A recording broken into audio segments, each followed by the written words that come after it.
आज हम लोग पीयूषम भाग 1 के पाठ 13 का शीर्षक किशोराणाम मनोविज्ञानम का वाक्यार्थ श्रवण करने जा रहे हैं।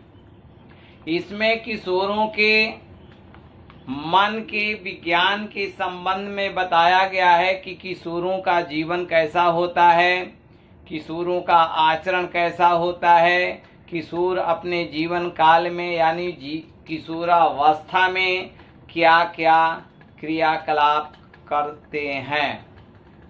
इन्हीं सब बातों को आज हम लोग श्रवण करने जा रहे हैं। आप यह ध्यान रखें कि इस वीडियो को सब्सक्राइब करें, लाइक करें, बेल आइकन की घंटी दबाएं, शेयर करें। यही नहीं, अपना विचार व्यक्त करने के लिए कमेंट अवश्य करें। यह ध्यान रहे कि यदि आप पहली बार वीडियो देख रहे हैं तो सब्सक्राइब और बेल आइकन की घंटी दबाना अनिवार्य है। अगर ऐसा करते हैं तभी आपके साथ हमारा यह संबंध जुटा रहेगा और जब जब नए वीडियो डालेंगे तो आपको इसकी सूचना आपके मोबाइल पर अवश्य मिल जाएगी। लेकिन अगर बेल आइकन की घंटी नहीं दबाते हैं, सब्सक्राइब नहीं करते हैं तो आपको इसकी सूचना नहीं मिलेगी।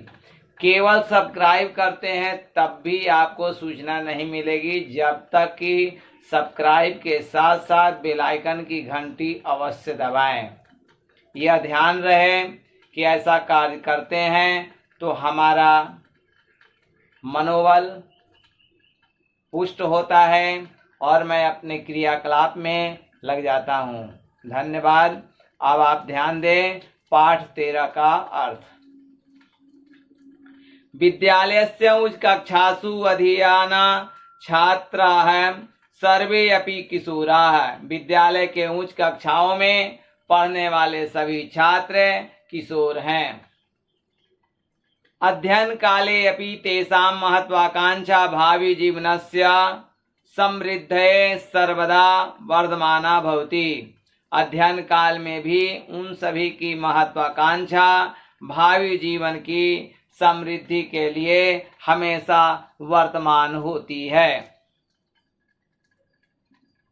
परस्परस्य स्पर्धापि तेषु विकसति। आपस में स्पर्धा भी उनमें विकसित होती है। स्पर्धा का माने प्रतियोगिता। शरीरेषु च परिवर्तनम मानसम आंदोलयति। शरीरों में परिवर्तन मन को आंदोलित करता है। तत्सर्वं विचार्य शिक्षा परोऽयं पाठ निर्मिता सामिका प्रासंगिकश्च। वह सब विचार करके शिक्षा मूलक यह पाठ निर्मित, सामयिक और प्रासंगिक है। जीवने परिवर्तनम प्रकृते नियम। जीवन में परिवर्तन प्रकृति का नियम है। न सदा एक रूपता तिष्ठति। हमेशा एक रूपता नहीं रहती है। अतएव कृष्ण गीतायां कौमारम यौवनम जरा इति रूपेण जीवने अवस्था त्रयम् निर्दिशति। इसलिए कृष्ण गीता में कौमार, यौवन, जरा इस प्रकार के रूप से जीवन में 3 अवस्था को दिखाते हैं। तत्र कौमार में व किशोरावस्था कथ्यते। वहाँ कौमार को ही किशोरावस्था कहते हैं। बालावस्था युवावस्था अंतराले च सा भवति। बाल्यावस्था और युवावस्था के बीच वह अवस्था होती है।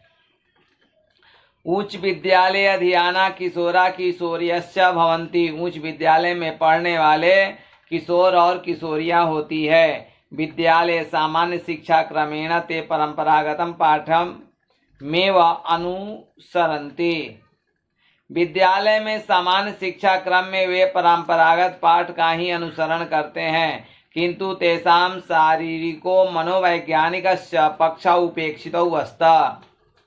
लेकिन उन सभी का शारीरिक और मनोवैज्ञानिक पक्ष उपेक्षित है। न शिक्षका न च अभिभावका विषये अस्मिन् दत्तावधाना। शिक्षक और अभिभावक इस विषय पर ध्यान नहीं देते हैं किशोराणाम किशोरीणाम च शरीरम मनश्च युवावस्थां प्रति प्रवर्तते। किशोर और किशोरियों का शरीर और मन युवावस्था की ओर बदलता है। शरीरे तावन मार्दवम बाल लक्षणम शनै शनै परुषताम प्राप्नोति। शरीर में वह कोमलता बाल लक्षण धीरे धीरे कठोरता की ओर प्राप्त करती है। यौवन लक्षणानि च समाविशन्ति और यौवन लक्षण प्रवेश करते हैं। शरीरेण स मानसो अपि वृत्ति विकार आगच्छति। शरीर के साथ मन में भी वृत्ति विकार आ जाता है। वृत्ति विकार का मतलब होता है व्यवहारिक परिवर्तन, गड़बड़ी। अनुशासनम तदानीम अप्रियम भवति। अनुशासन उस समय अप्रिय हो जाता है। स्वैरवृत्ति स्वच्छंदता व पदम धारयति मानसे। स्वैरवृत्ति या स्वतंत्रता मन में पद को धारण करती है। कि विशेष रूपेण एकल परिवारे स्थितानां किशोराणां तु सैव कथा।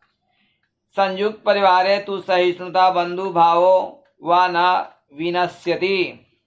विशेष रूप से एकल परिवार में स्थित किशोरों की तो वही कहानी है। संयुक्त परिवार में तो सहिष्णुता या बंधु भाव नष्ट नहीं होते हैं।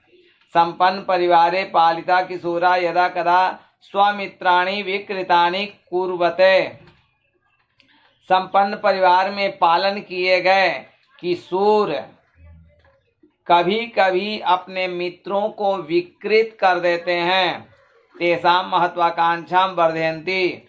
उन सभी की महत्वाकांक्षा बढ़ जाती है। एते च स्वपरिवारं प्रति आक्रोश भावम् अपि प्रकटयन्ति। ये सभी अपने परिवार के प्रति आक्रोश भाव भी प्रकट करते हैं। किशोरेषु विकसितस्य तादृशस्य दिवास्वप्नस्य परिशोधनं परिमार्जनं चावश्यकं भवति। किशोरों में विकसित उस प्रकार का दीवा स्वप्न का परिशोधन और परिमार्जन आवश्यक होता है। तदर्थम शिक्षक अभिभावकयोर मध्ये काले काले संवाद विचार विमर्श अनिवार्य है। उसके लिए शिक्षक और अभिभावक के बीच में समय समय पर बातचीत, अभिभावक का विचार विमर्श अनिवार्य है। माने शिक्षक और अभिभावक के बीच में आपस में विचार विमर्श होना चाहिए। किस बात का? कि विद्यार्थी कैसा पढ़ रहा है, क्या कर रहा है, वर्ग में आता है तो किस तरह का कार्य करता है, पढ़ता है कि नहीं, ध्यान देता है कि नहीं, अगर आपने कोई गृह कार्य दिया है तो वह काम पूरा करता है कि नहीं। इन सब सारी बातों में विद्यार्थी से संबंधित शिक्षक अभिभावक को बताते हैं और अभिभावक शिक्षक को बताते हैं। जीवनम प्रति आशावादी किशोरई भवितव्यम। जीवन के प्रति आशावादी किशोरों को होना चाहिए। किंतु स्वकीयम मूल साधन जातम च न विस्मरणीयम। लेकिन अपने मूल साधन को नहीं भूलना चाहिए। समाजे सुलभानां साधनानां उपयोगेन स्वाभिलाषस्य पूर्णम श्रेय। समाज में सुलभ साधनों के उपयोग से अपने अभिलाषा की पूर्ति श्रेष्ठ है। लक्ष्यम च दूरतो दृश्यमानम अपि सदा अनुबंधशालिभिः लभ्यते। लक्ष्य को दूर से दिखाई पड़ते हुए भी हमेशा अनुबंधशालियों के द्वारा प्राप्त किया जाता है। एतदर्थम महतां जनानां जीवनचरितस्यापि यदा कदा अनुशीलनम अनुसरणम च कर्तव्यम। इसके लिए महान लोगों का जीवन चरित्र को भी कभी कभी अनुशीलन और अनुसरण करना चाहिए। नारीणां जागरण काले अधुना किशोरियो अपि स्वाभिलाषस्य सोदेश्यतां पूरयितुं क्षमा सन्ति।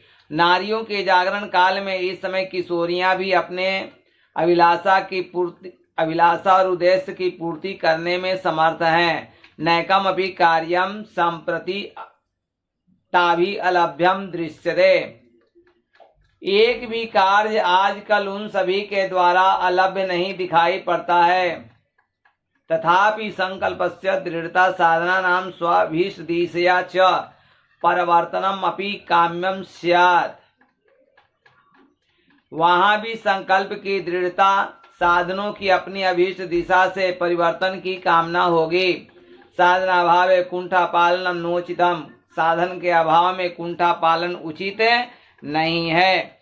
अन्यथा प्रतिभया विनाश सुलभस्यापि साधना उपयोग इति। अन्यथा प्रतिभा का विनाश सुलभ है, साधन का अनुपयोग। अत्र नीतिकारस्य पद्यांशस्य अभिनव अर्थ अनुसरणीय। यहाँ नीतिकार के पद्यांश का अभिनव अर्थ अनुसरणीय है। दैवं निहत्य कुरु पौरुषम आत्मशक्तया यत्ने कृते यदि न सिद्ध्यति कोऽत्र दोषः। भाग्य को ठुकराकर आत्मशक्ति से परिश्रम करो। प्रयास करने पर यदि पूरा नहीं होता है तो यहाँ क्या दोष। एक बार फिर से श्रवण कीजिए। भाग्य को ठुकराकर अपने परिश्रम से, अपने शक्ति से परिश्रम करो। प्रयास करने पर यदि पूरा नहीं होता है तो यहाँ क्या दोष। अर्थात प्रयत्नस्य फलम यदि सत्वरम न लभ्यते तदा चिंतनीयम एतद् यत्नम प्रयत्ने कः कुत्र च दोषः आसीत्। अर्थात प्रयास का फल यदि शीघ्र नहीं प्राप्त होता है तब सोचना चाहिए कि प्रयास में कौन और कहाँ दोष था। सिद्धि कथम न जाता इति। सिद्धि कैसे नहीं हुई। सिद्धि माने पूरा, पूरा कैसे नहीं हुई। पुनः प्रयासो अवधेय। पुनः प्रयास करना चाहिए। प्रारब्धम उत्तम जना न परित्यजन्ति इति कबीर वचनम। प्रारंभ कार्य को उत्तम व्यक्ति नहीं छोड़ते हैं, ऐसा नीतिकार का वचन है, ऐसा कवि का वचन है। शिक्षा काले तू वर्तमान कार्य में वह चिंतित। शिक्षा काल में तो वर्तमान कार्य को ही सोचना चाहिए। नाति दूरम पश्येत। बहुत दूर तक नहीं देखना चाहिए। अन्यथा वर्तमानम अपि गतम स्यात् श्रेष्ठ कालो वर्तमानः इति सूर्य कथयन्ति। बहुत दूर तक नहीं देखना चाहिए, अन्यथा वर्तमान भी नष्ट हो जाएगा।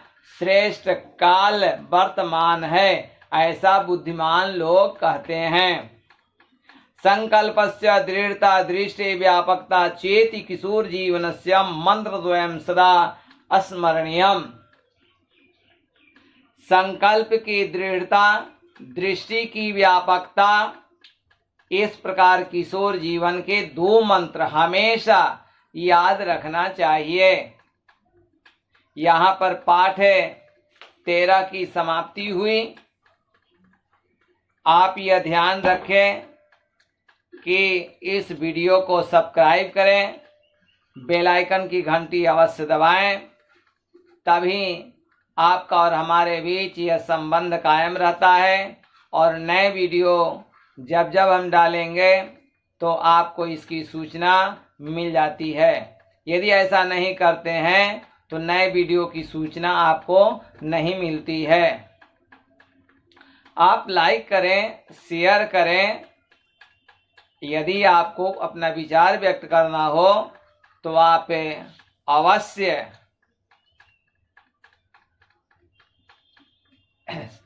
आप कमेंट करें। एक आवश्यक सूचना है कि जो विद्यार्थी बीए ऑनर्स कर रहे हैं या एमए कर रहे हैं तो वे नोट्स प्राप्त करने के लिए